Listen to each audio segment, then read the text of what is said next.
बताता है कुदरत से ही हम इतने प्रभावित क्यों हैं, क्योंकि कुदरत से बड़ा कलाकार और रचयिता कोई नहीं है।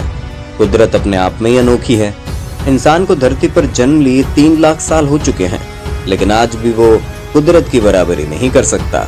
इंसान ने मंगल तक झंडे गाड़े हैं, लेकिन कुदरत की कारीगरी की बराबरी कभी नहीं कर पाया। आज हम जानने वाले हैं कुदरत द्वारा रचित 10 सबसे अद्भुत घटनाएं। Let's begin. Rod crossing fish. Title सुनने के बाद आप जरूर कंफ्यूज हो गए होंगे कि भाई किसी मछली के पैर थोड़ी ही होते हैं, तो वो रोड क्रॉस कैसे करती होगी। लेकिन मेरे दोस्त, इस दुनिया में एक जगह ऐसी भी है जहां सैल्मन मछलियां रोड क्रॉस करती हुई नजर आती हैं। अमेरिका के वॉशिंगटन स्टेट में बहने वाली स्कोकोमिश नदी जब रास्ते के ऊपर से होकर बहती है तो अक्सर सैल्मन मछलियों को रास्ता क्रॉस करते देखा जा सकता है। रास्ते पे बहता पानी काफी कम होने की वजह से मछलियों को रास्ता क्रॉस करने में काफी दिक्कत होती है। थोड़ी मशक्कत के बाद ही ये रास्ता क्रॉस कर पाती हैं। इस रास्ते तक आने के बाद प्रवासियों को एक बोर्ड दिखाई देता है जिस पर लिखा होता है, सावधान, आराम से गाड़ी चलाएं, आगे मछलियां रास्ता क्रॉस कर रही हैं। इस तरह का बोर्ड इस दुनिया में शायद ही कहीं और देखने को मिलता होगा। ये मछलियां अक्सर तेज रफ्तार गाड़ियों का शिकार बन जाती हैं, इसीलिए इस तरह की चेतावनी चालकों को दी जाती है। इस तरह की घटना शायद ही कहीं और आपको देखने को मिलेगी। Ice tsunami. सुनामी का नाम सुनते ही लोगों की धड़कनें रुक जाती हैं और सांसें थम जाती हैं। जिन्होंने सुनामी को करीब से देखा है वो कहते हैं कि इस तरह की सुनामी हम फिर से नहीं देखना चाहते। 50 फीट ऊंची समंदर की लहरें और इन लहरों से तबाह होते बड़े बड़े शहर, यही मंजर होता है सुनामी का। लेकिन क्या आपने आइस सुनामी के बारे में सुना है? ये काफी दुर्लभ तरह की सुनामी होती है। जब कोई बड़ा विंड स्टॉर्म बर्फ से जमी नदी, झील, समंदर से टकराता है तभी आइस सुनामी का फॉर्मेशन होता है। 2019 में अमेरिका में एक विंड स्टॉर्म टकराया था जिसकी वजह से यहाँ आइस सुनामी देखने को मिली। लेक इरे में आई आइस सुनामी ने अपने किनारे को पार करके 30 फीट ऊंची बर्फ की एक बड़ी सी दीवार खड़ी कर दी। लोग बस इसे देखते ही रह गए। ये बर्फ इतनी भारी थी कि इसे हिला पाना किसी आम इंसान के बस की बात नहीं थी। ये सच में अनोखा था। बैगोंग पाइप्स। चाइना में स्थित बैगोंग पर्वत पर स्थित बैगोंग पाइप्स का रहस्य काफी गहरा है। आप जो देख रहे हैं इसे बैगोंग पाइप्स कहा जाता है। कई सारी पाइप्स यहाँ देखी जा सकती है, लेकिन जो सबसे रहस्यमयी बात है वो है ये पाइप्स यहाँ 1.5 लाख साल पहले लगाई जाने की संभावना है। ये वही समय था जब मानवता आग जलाना सीख रही थी। इससे आप अंदाजा लगा सकते हैं कि किसी इंसानी सभ्यता द्वारा इसे रचे जाने की संभावना काफी कम है। और तो और इस प्रदेश में महज 30,000 साल पहले ही इंसान ने रहने की शुरुआत की थी। उससे पहले इंसानियत के कोई निशान यहाँ नहीं पाए जाते। फिर इसकी रचना किसने की होगी, ये काफी बड़ा सवाल है। इस रचना का 92% हिस्सा इंसान को मालूम चीजें जैसे धातु, खनिज इत्यादि से बनाया गया, लेकिन 8% हिस्से के बारे में आज भी वैज्ञानिक कुछ नहीं जानते। Mud volcano. वॉल्केनो यानी ज्वालामुखी तो आपको पता ही होगा, लेकिन वॉल्केनो यानी कि कीचड़, क्या कभी ऐसा हो सकता है? जी हाँ, हो सकता है, क्योंकि इस दुनिया में एक जगह ऐसी भी है जहां वॉल्केनो में लावा नहीं बल्कि कीचड़ पाया जाता है। अजरबैजान देश में पाए जाने वाले गोबुस्तान नेशनल पार्क में 11 मड वॉल्केनोज पाए जाते हैं। आप सोच रहे होंगे कि ये वॉल्केनोज आम वॉल्केनोज के मुकाबले खतरनाक नहीं होंगे, लेकिन ऐसा नहीं है, क्योंकि ये वॉल्केनोज बनते ही जहरीली गैसेस की वजह से। अगर आप अच्छी सेहत बनाए रखना चाहते हो तो इन वॉल्केनोज से दूरी बनाए रखने में आपकी भलाई है। ये वॉल्केनोज हजारों साल पुराने हैं, इसलिए सरकार इनका जतन करती है। हर 20 साल में यहाँ का वॉल्केनो एक फूटता है और अपने साथ कीचड़, पत्थर, दलदल, जहरीली गैसेस बाहर छोड़ता है। गर्म होने के बदले मड वॉल्केनो ठंडे होते हैं। दुनिया में ऐसे हजारों वॉल्केनोज आपको मिल जाएंगे। लावा बबल्स।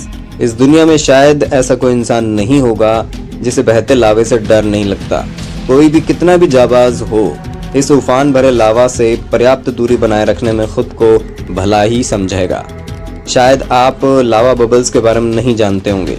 ये बेहद गजब की दुर्लभ घटना है। जब सतह पर जमा हुआ लावा ठंडी हवा की वजह से जमने लगता है तो ये लावा अलग अलग हिस्सों में बढ़ जाता है और शुरुआत में उसका बाहरी हिस्सा जमने लगता है, लेकिन अंदरूनी हिस्सा अभी भी काफी गर्म होता है। इसे कभी भी छेड़ना नहीं चाहिए। दुनिया में ऐसी कई जगह हैं जहां इस तरह के लावा बबल्स पाए जाते हैं। जिनसे आपको दूर रहना चाहिए। ये बबल समंदर के पानी में भी पाए जाते हैं, जिसकी वजह से पानी का तापमान बढ़ जाता है। Jellyfish lake. जब हमारे दिमाग में जेलीफिश ये जीव आता है तो ये जहरीली जेलीफिश के काटे जाने की वजह से मुसीबत में पड़े लोगों की याद आती है। जेलीफिश यानी कि एक जहरीला जीव, कुछ इस तरह की तस्वीर हमारे दिमाग में बनती है। लेकिन एक तालाब ऐसा है जहां ज्यादातर जेलीफिश ही पाई जाती है, वो भी बिना काटने वाली, यानी कि जहरीली नहीं होती। टालवियो देश में पाई जाने वाली ये लेक बिल्कुल अलग है। 1,20,000 सालों से इस लेक में पनपते जीव अलग तरह से इवॉल्व हुए हैं। खारे पानी के इस लेक में नैसर्गिक टनल से होकर पानी आता है। इस लेक में तैरना काफी ज्यादा सुरक्षित और सुहाना माना जाता है, क्योंकि यहाँ की जेलीफिश से आपको कोई खतरा नहीं है। काफी ज्यादा सैलानी इस तालाब में इन खूबसूरत जीवों के साथ फोटो खिंचवाने के लिए आते हैं। Fish rain. जब हम बारिश के बारे में सोचते हैं तो हमारे दिमाग में आता है सुहाना मौसम, रिमझिम गिरता पानी, भीगी सड़कें और चाय की टपरी पर गर्म चाय की चुस्की लेने जमा हुए लोग। लेकिन क्या हो अगर आप सड़क से जा रहे हों और आसमान से अचानक मछलियों की बारिश होने लगे? ये देखकर आप हैरान हुए बिना नहीं रह सकते। लेकिन ये बात बिल्कुल तय है कि अगर आप मछलियां खाते हो तो आप थैली लेके इन आसमान से गिरती मछलियों को उठाकर घर जरूर ले जाओगे। कुछ ऐसा ही मंजर देखा जाता है हॉन्डुरस देश में। जी हाँ, यहाँ साल में कम से कम एक बार बारिश ऐसी होती है जब आसमान से मछलियां बरसती हैं और लोग जमा होते हैं इन्हें घर ले जाने के लिए। रास्ते थम जाते हैं, लोग रुक जाते हैं और भीड़ इन मछलियों को जमा करने में लग जाती है। समंदर में आए वाटर स्पाउट यानी कि समुद्री तूफान की वजह से पानी के साथ साथ मछलियां आसमान में उड़ती चली आती हैं और ये तूफान तब थम जाता है, तभी ये मछलियां शहर में बरसती है। ऐसा सालाना होता है। Spider rain. स्पाइडर एक ऐसा जानवर है जिसे शायद ही कोई इंसान पसंद करता होगा, क्योंकि स्पाइडर के संपर्क में आते ही होने वाली हानि से हर कोई भलीभांति परिचित है। लेकिन स्पाइडर की अलग अलग तरह की खासियत की वजह से वैज्ञानिक इस पे कई तरह के रिसर्च कर रहे हैं। मकड़ियों पर एक फिल्म भी बनी है जिसका नाम स्पाइडरमैन है, जो आपने जरूर देखी होगी। लेकिन क्या बारिश और मकड़ियों का कोई संबंध हो सकता है? बिल्कुल भी नहीं। लेकिन इस दुनिया में कई बार मकड़ियों की बारिश हो चुकी है। जी हाँ, इसमें सबसे ज्यादा चर्चा में रही ऑस्ट्रेलिया के एक शहर में हुई मकड़ियों की बारिश। 2015 में ऑस्ट्रेलिया में आसमान से हजारों की संख्या में लोगों के ऊपर मकड़ियां बरसने लगी।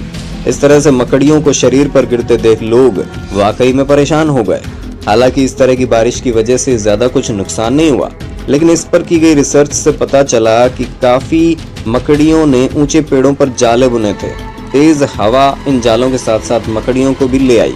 परिणाम के तौर पर लोगों ने मकड़ियों की बारिश का अनुभव किया। अर्थ पिरामिड्स। आप में से शायद ही कोई इंसान ऐसा होगा जो पिरामिड्स के बारे में नहीं जानता हो। इजिप्ट और मैक्सिको के पिरामिड्स तो काफी खास माने जाते हैं, लेकिन इस दुनिया में कुछ ऐसी जगह हैं जिन पर विश्वास करना मुश्किल हो जाता है कि ये हमारी दुनिया की बनावट है। अर्थ पिरामिड को देख ऐसा लगता है मानो ये किसी दूसरी दुनिया की देन है। इटली में बने ये अर्थ पिरामिड्स पूरी तरह से नैसर्गिक है। इसमें किसी भी तरह की कृत्रिमता की मिलावट नहीं है। किसी पहाड़ों जैसे इन पिरामिड्स के ऊपर पत्थर भी देखे जा सकते हैं। ये पिरामिड्स 25,000 साल पुराने होने की आशंका है। आइस एज के बाद इन पिरामिड्स का फॉर्मेशन हुआ होगा, ऐसा वैज्ञानिकों का अनुमान है। Star jelly. जेली एक ऐसा पदार्थ है जिसे बच्चे काफी पसंद करते हैं। जेली से बने काफी पदार्थ हम खा सकते हैं, लेकिन क्या इस दुनिया की सभी जेली से बनी चीजें हम खा सकते हैं? इसका जवाब है नहीं। जेली हमारे लिए घातक भी हो सकती है। खैर, आज हम वाशिंगटन अमेरिका में हुई एक घटना के बारे में जानने वाले हैं। जब एक आम सा दिन था और बारिश शुरू हो गई। बारिश में आमतौर पर पानी और ओले बरसते हैं, मगर इस बारिश में जेली जैसा पदार्थ पानी के साथ बरस रहा था। ये क्या था? ये अच्छा था या बुरा था? इसका अब तक लोगों को कोई अंदाजा नहीं है। पेड़ पौधे, गाड़ियां और जमीन पर कई सारी स्टार जेली दिखाई देने लगी। इस स्टार जेली को छूने के बाद लोगों के बीमार पड़ने के मामले सामने आए। तेज बुखार, सांस लेने में तकलीफ, ये स्टार जेली से बीमार हुए लोगों में लक्षण दिखाई दिए। लेकिन ये जेली आसमान से गिरने की कौन सी वजह थी, इसका कुछ भी पता नहीं चल पाया।